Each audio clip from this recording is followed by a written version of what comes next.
Vamos lá, galera. ITA 2020, questão número 2, prova discursiva. Ele disse que jogou um dado, uma pessoa jogou 3 dados, na verdade, e alguém observou o valor da soma e disse que o valor da soma dos 3 dados, das faces dos 3 dados, deu 9.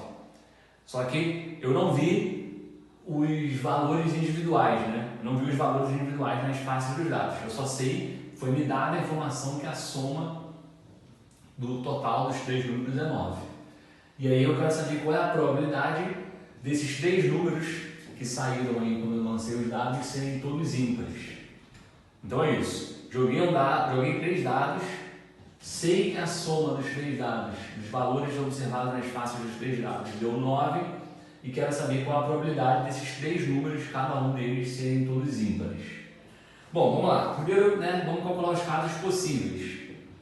Casos possíveis é o seguinte: joguei 3 dados, então x aqui eu estou supondo que é o valor que saiu no primeiro dado, y é o valor que saiu no segundo, z é o valor que saiu no terceiro, a soma dos 3 é 9. Isso é uma coisa que a gente tem, é o dado anunciado. Como a gente está falando de dado, e o dado é numerado de 1 a 6, então os valores do x, y, z tem que ser todos maiores que 0, né? Então, ou seja, o x, y, z tem que ser maiores ou iguais a 1. Para a gente resolver esse tipo de equação aqui, número de soluções de uma equação desse tipo, o que a gente sabe fazer é o caso em que os valores individuais são maiores ou iguais a 0. Então a gente faz uma jogadinha aqui e diz o seguinte: resolver isso, saber o número de soluções que isso aqui possui, é equivalente a saber o número de soluções que isso aqui possui. Repara que o 9 virou 6. Por que o 9 virou 6? Porque eu mudei a variável.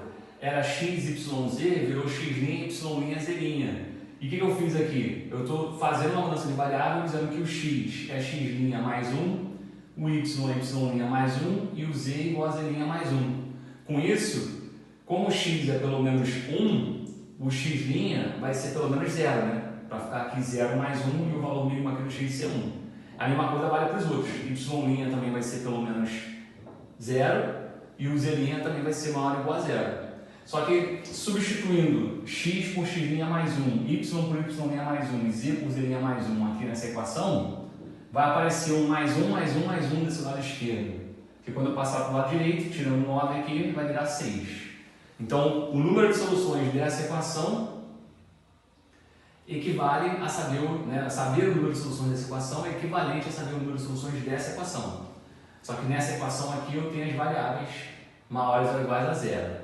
Além disso, uma restrição que eu tenho a mais é que também tem valor máximo nesse caso, O dado vai de 1 a 6. Então, nesse caso, o meu x', y, z' eles vão de 0 a 5, porque eles estão 1 abaixo, uma unidade abaixo. Então, eu tenho que resolver isso agora. Quantas soluções possui essa equação, sabendo que x', y, z' são maiores ou iguais a 0, e mais que isso, sabendo que eles são no máximo 5. Bom, primeiro, esquece esse ser no máximo 5 e vamos pensar só no maior ou igual a 0. Isso é um problema super conhecido que a gente faz pensando aqui em palitinhos e sinais de mais, Na prática, como eu vou ter soma 6, é como se eu tivesse ali 6 palitinhos e os 2 sinais de mais que separam as 3 variáveis. Então a gente já viu aí algumas vezes que o número de soluções de uma equação dessa, com essa restrição aqui, equivale ao número de permutações com repetição desses objetos.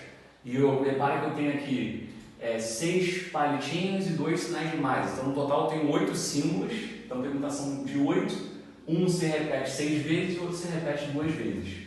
Então, o número de soluções dessa equação, pensando primeiro só nessa restrição dos caras serem maiores ou iguais a 0, é 28. Esse é o número de soluções.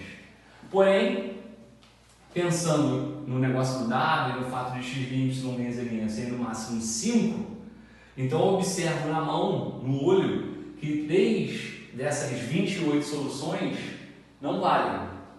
Que soluções são essas?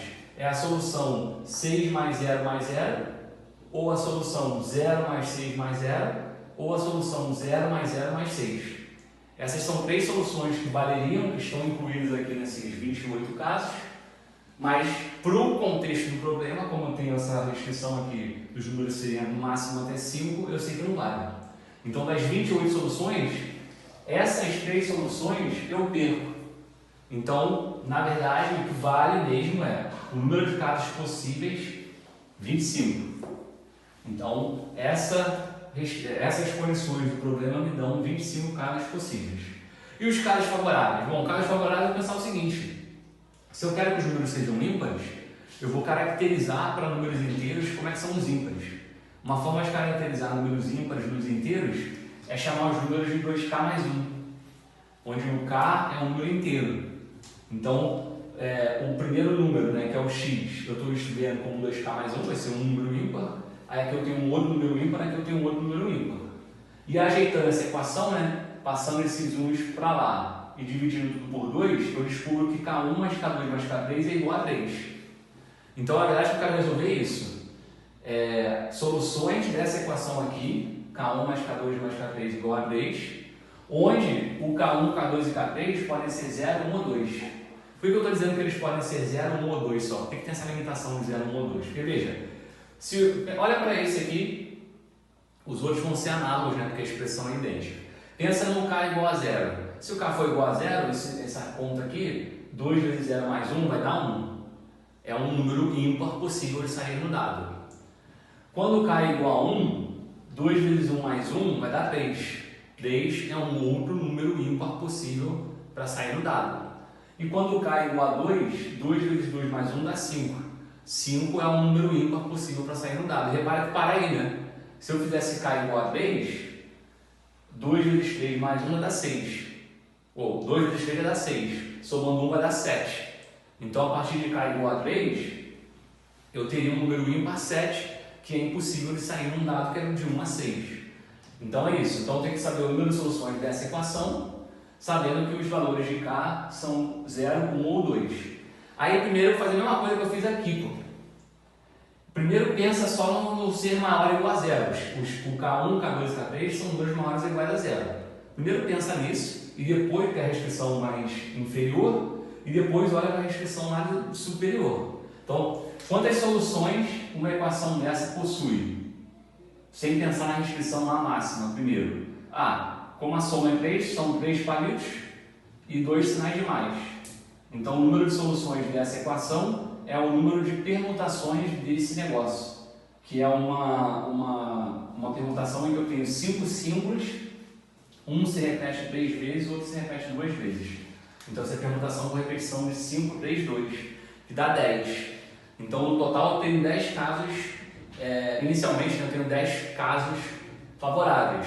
Porém, novamente, assim como aconteceu anteriormente, tem 3 casos que a gente não pode considerar. Porque para a soma dar 3, tem uma solução que é a 3, 0, 0, tem a outra solução que é 0, 3, 0 e a outra solução que é 0, 0, 3. Essas 3 soluções não servem porque os caras vão no máximo até 2. Então, das 10 soluções eu perco 3, logo me sobram 7. Então, os números corretos são casos possíveis, 25. Casos favoráveis, 7. Logo, a probabilidade, né? 7 sobre 25, acabou. Uma questão bem interessante aí, coisas bem comuns de cair, né? Tem que estar bem atento para conseguir fazer na hora da prova. Valeu!